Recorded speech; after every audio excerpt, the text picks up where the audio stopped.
The 10th ranked prospect from the class of 2012 is Marcus Smart, a 6'3" guard from Texas who averaged 15 points, 9 rebounds, and 5 assists as a senior at Marcus High School. Not the crazy stats we usually see from these top high school recruits, but his impact went further than stats even in high school. In his 3 seasons, he would finish with a record of 115-6 and won 2 5A state championships. He decided to go to Oklahoma State, where by the end of his freshman season, he was actually already viewed as a top prospect, but decided to return for one more year, where he would average 18 points, 6 rebounds, and 5 assists, shooting 42% from the field and 30% from 3. Coming into the draft, there were some slight concerns about his scoring, but his defense more than made up for that. He would end up going with the 6th overall pick to the Boston Celtics. Now, in his 7th season, he's still on the Celtics. He hasn't quite lived up to the expectations we usually give to players that go that high in the draft, but he's still been a super valuable player.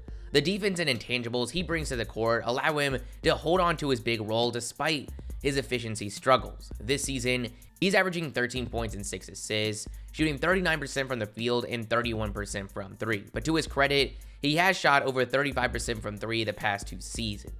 The 9th ranked prospect is 6'10" power forward Grant Jarrett. As a senior at Lutheran High School, he averaged 22 points, 10 rebounds, and 2 blocks a game. He was named California Gatorade Player of the Year. He decided to go to Arizona, where as a freshman, he would average just 5 points and 4 rebounds and only start 2 games.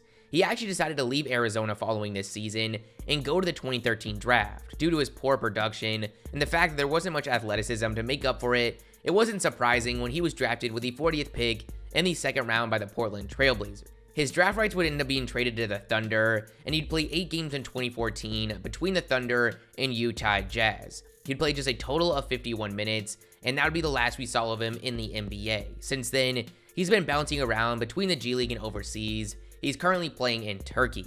The 8th ranked prospect was 6'10" center Cameron Ridley, who dominated at Bush High School in Fort Bend, Texas, and decided to stay local and go to the University of Texas. He would fall off the radar for the NBA pretty quickly. As a freshman, he would average 4 points and 4 rebounds. He would stay at Texas for a full 4 years, whereas as a senior, he would average 11 points and 9 rebounds, but only played 13 games before going down with injury.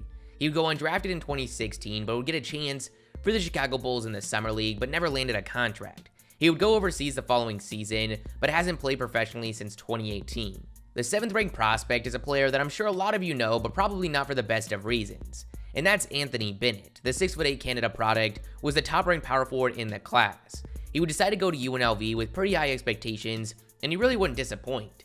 He averaged 16 points and 8 rebounds, shooting 53% from the field and 38% from 3. At this point, he still wasn't very known, but would become a household name when the Cleveland Cavaliers decided to take him with the number 1 overall pick in the 2013 draft. Now yes, this was a surprising selection, but we need to remember that no one knew who the number 1 pick was going to be going in. We saw players like Victor Oladipo, Nerlens Noel, Cody Zeller, and Alex Len consistently mocked at number 1. Once getting to the league, it was very obvious that he just wasn't going to be that good. He played a total of 151 games from 2013 to 2017, averaging 4 points and 3 rebounds, shooting 39% from the field and 26% from 3. Since then, he's been playing both overseas and in the G League, where he's actually been pretty successful. He got another NBA chance in 2019 when the Rockets signed him to a 1-year deal, but he'd actually be waived ahead of the season and hasn't played professionally since. The 6th ranked prospect is 6'11" center Steven Adams. Adams is from New Zealand, where he actually grew up with 17 siblings. In 2011, he would come to the United States, where he would go to Notre Dame Prep, where he would establish himself as a top prospect in the class. He decided to go to the University of Pittsburgh, where as a freshman, he averaged 7 points, 6 rebounds, and 2 blocks a game. He was a very raw prospect, but his size and potential, mostly on the defensive end, was enough for him to go with the 12th pick in the 2012 draft to the Oklahoma City Thunder. Adams is one of those very few prospects that for the most part has been exactly what we hoped for and expected when he was drafted. He's had a great career. Leading up to the 2016 season, he managed to land himself a 4-year, $100 million extension. Leading up to this current season, he was traded to the Pelicans, where he's averaged 8 points and 9 rebounds a game. The 5th ranked prospect was 6'7" small forward Kyle Anderson. He received a lot of hype coming out of St. Anthony High School, where he had a record of 119-6. As a senior, he would average 15 points, 7 rebounds, and 4 assists. He then decided to go to UCLA, where he went into the year projected to be a first-round selection and would average 10 points, 9 rebounds, and 4 assists. His stock wasn't exactly where he hoped, so he returned for his sophomore season where he would really raise it. He averaged 15 points, 9 rebounds, and 7 assists, shooting 48% from the field and 48% from 3. As a prospect, there was a lot to get excited about. He had great size and was both a solid playmaker and defender for his position.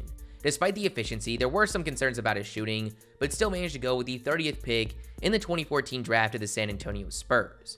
In his first 4 seasons, he would average just 5 points, but managed to get a 4-year, $37 million deal with the Memphis Grizzlies that the Spurs decided not to match. The Grizzlies general manager cited his point forward skill set for the decision to go after him so heavy in free agency. Now, 3 years into that deal, he's having the best season of his career, averaging 13 points, 4 assists, and 6 rebounds, and has suddenly become a very solid three-point threat, shooting 36% from 3 on over 4 attempts a game.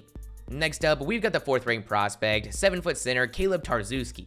As a senior at St. Mark's High School, he dominated. He led his team to a 28-2 record, averaging 21 points, 10 rebounds, and 3 blocks a game. He then decided to go to Arizona, where he didn't quite live up to expectations. He averaged 7 points and 6 rebounds as a freshman. He would actually play all 4 years, and as a senior, averaged 9 points and 9 rebounds a game. Going into the 2016 draft, with his production not being great and not having the floor spacing ability to make up for that, he went undrafted. He would end up getting signed by the Oklahoma City Thunder, but just 2 preseason games in, he would be waived and join their G League affiliate. He would average 10 points and 7 rebounds a game there. He would then go on to play in Italy, where he's been ever since. Then we've got the 3rd-ranked prospect, another 7-foot center, Isaiah Austin. His defensive potential is what gained him so much attention. He had a 7'5" wingspan and averaged 5 blocks as a senior. He then decided to go to Baylor, where he was projected to be selected in the 2013 draft after he averaged 13 points, 8 rebounds, and 2 blocks a game as a freshman. He actually declared for the draft, but ended up deciding to return for his sophomore season due to a shoulder injury. In his second year, it would be very similar, and again, he declared for the NBA draft. This story would go downhill after that. In June of 2014, Austin learned that he had been diagnosed with Marfan syndrome, a genetic disorder that affects the body's connective tissue. He was told he wasn't going to be able to play basketball at a high level again, as it could cause complications with his heart. Now this story has a little bit of a bright turnaround. 2 years later, he would actually get cleared to play and decided to sign with a professional team in Serbia. Since then, he's continued to play in foreign leagues, currently in Mexico. Shabazz Muhammad was the 2nd-ranked player in the class. The 6'6" wing went to Bishop Gorman High School, where he'd average 25 points and 8 rebounds a game. He was looked at as a consensus top player in this class. We're using ESPN for these videos, but some outlets had Muhammad as the top-ranked player. He would decide to join fellow top 10 recruit Kyle Anderson at UCLA, where as a freshman, he would average 18 points and 5 rebounds, shooting 44% from the field and 38% from 3. He then went to the 2013 draft, where the Utah Jazz grabbed him with the 14th overall pick, but he'd be later traded to Minnesota in a deal that sent the 9th overall pick Trey Burke to Utah. By his second season, he was looked at as a very solid young player. He was averaging 14 points and 4 rebounds on very solid efficiency, but his role would continue to go down.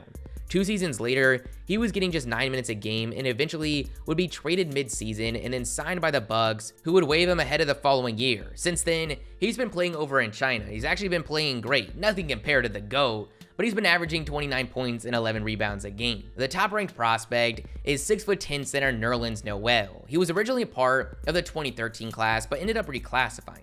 As a senior at Tilton High School, he would average 13 points, 7 rebounds, and 4 blocks a game.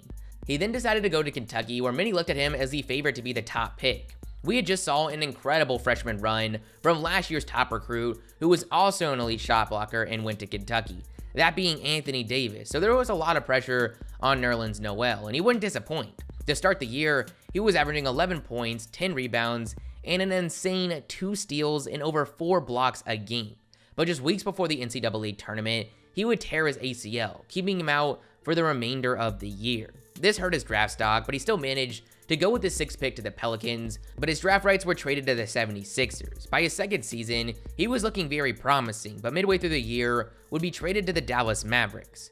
In that offseason, he was actually offered a 4-year, $70 million deal, but decided to just sign the qualifying offer in hopes of getting a max contract. After dealing with a thumb injury and being suspended for performance enhancers, his value really tanked. He would end up signing with the Oklahoma City Thunder on just a 2-year minimum deal. This past season, he ended up signing with the New York Knicks on a 1-year, $5 million deal. He's averaging 4 points and 5 rebounds a game. Man, I just feel so bad looking back at this for him. He could be on the 4th year of his deal, earning $18 million this season. That really has to burn looking back. I think this recruiting class goes to show you, just because you're a top-ranked player in high school doesn't mean that's how the rest of your career is going to go.